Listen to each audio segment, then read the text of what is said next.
આપણે આજે આ વેરાવળની જે ચોપાટીની બાજુનો જે બીચ છે ત્યાં આપણે ઊભા છીએ અને આ જગ્યા અમે બહુ ટૂંકા ગાળામાં એનો ડેવલપ કરી છે.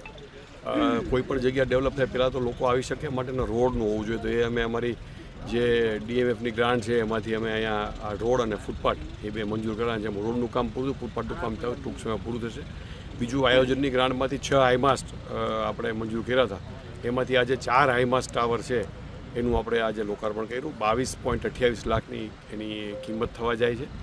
અને બીજા આનુષંગિક જે કાંઈ પણ આમાં નાના મોટા કામો છે, અમારી સ્થાનિક જે ગ્રાન્ટો અમારી પાસે આવે છે એમાં અમારા અધિકારી પદાધિકારીશ્રીઓના સહયોગથી અને સાથે મળીને આ જગ્યા એકદમ લોકો આવીને આનંદ કરી શકે એવી બનાવવામાં અમે કોઈ કચાશ નહીં રાખીએ. અમે અહીંયા રેયોનનો સંપર્ક કરી, ઇન્ડિયન રેયોનનો, અને અમે એના પ્રેસિડેન્ટને એક અપીલ કરી હતી કે ભાઈ અહીંયા એક સારું એક ગાર્ડન એવું બનાવી દો અમે નાનું એવું, જેથી લોકોને સવારે આવે તો એક સારું એક વાતાવરણ જોવા મળે. તો એને સારો પ્રતિસાદ આપ્યો. હમણાં અઠવાડિયા જ અમે આ ગાર્ડનનું જે ખાતમુહૂર્ત કર્યું છે અને લગભગ 31/3 પહેલાં તો એ ગાર્ડન એ પૂરું થઈ જશે.